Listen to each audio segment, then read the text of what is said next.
Mr. Lindrum in class. I am doing my persuasive speech on generational patterns.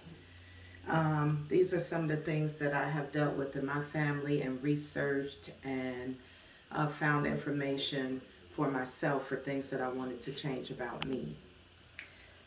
So I will impose the same questions upon you, and my goal is try to convince you or persuade you that some of the issues that you are dealing with in your own personal life are due to generational patterns.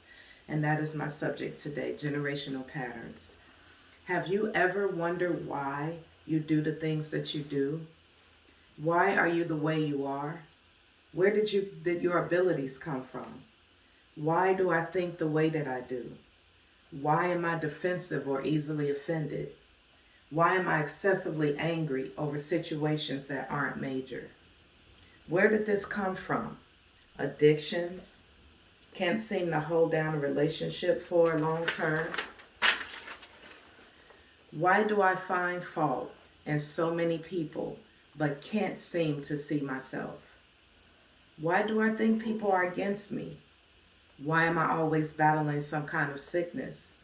Why do I isolate myself? And why do I run when things become difficult?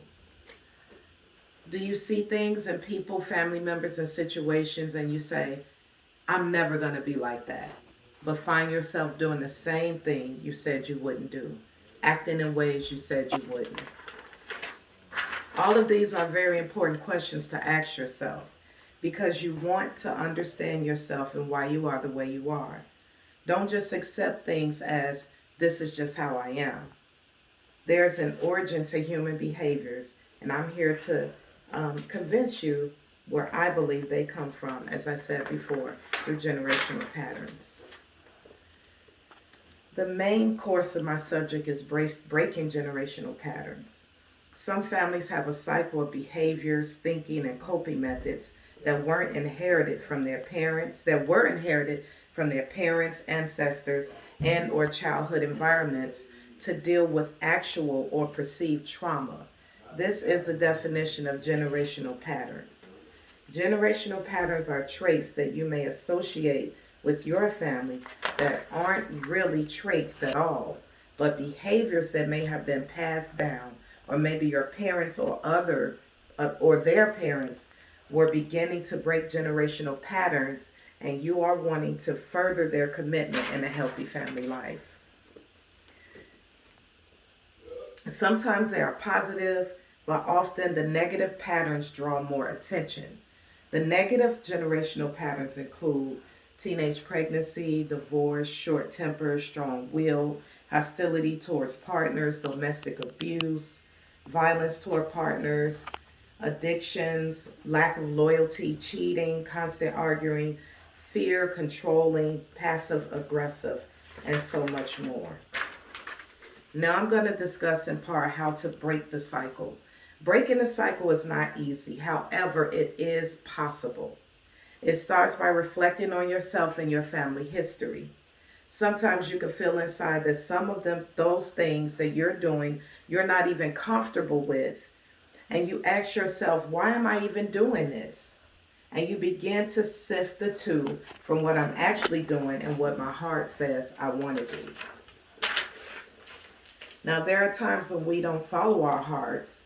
We're following what comes natural to us, and we're following what we have witnessed as being normal. In order to break the cycle, we must first ask ourselves questions. Where did this come from? What's the root and what's the cause to why I do what I do? To find the root of the problem, you must reflect on what's most excessive in your life, what bothers you about you, and what concerns you the most about you, especially if your heart is not aligning with your behaviors. To find the root of the problem, you must reflect on your childhood and family history. Was there an event in your life that led you to the place that you are today? For example, if your parents argue often and were verbally abusive towards each other, then you are more likely, often unconsciously, to be verbally abusive towards your own spouse or mate. By locating the root of the problem, you can start to tackle the problem head on. Examining yourself is another way. Once you have found the root of the problem, you can start looking inward. Breaking a pattern requires consistent effort and recognizing areas of your life that you are not pleased with.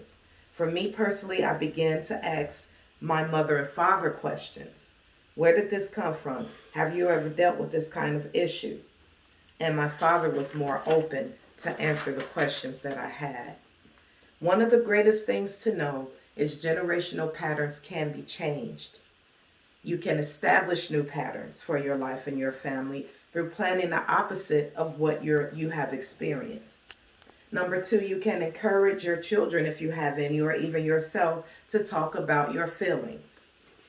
Learning to humble yourself is another way that you can begin to break generational patterns. And apologizing when you are wrong will help eliminate pride if that's a generational pattern. And number four, you can model new behaviors and traits you want to learn. Number five, find healthy ways to cope with situations that trigger you.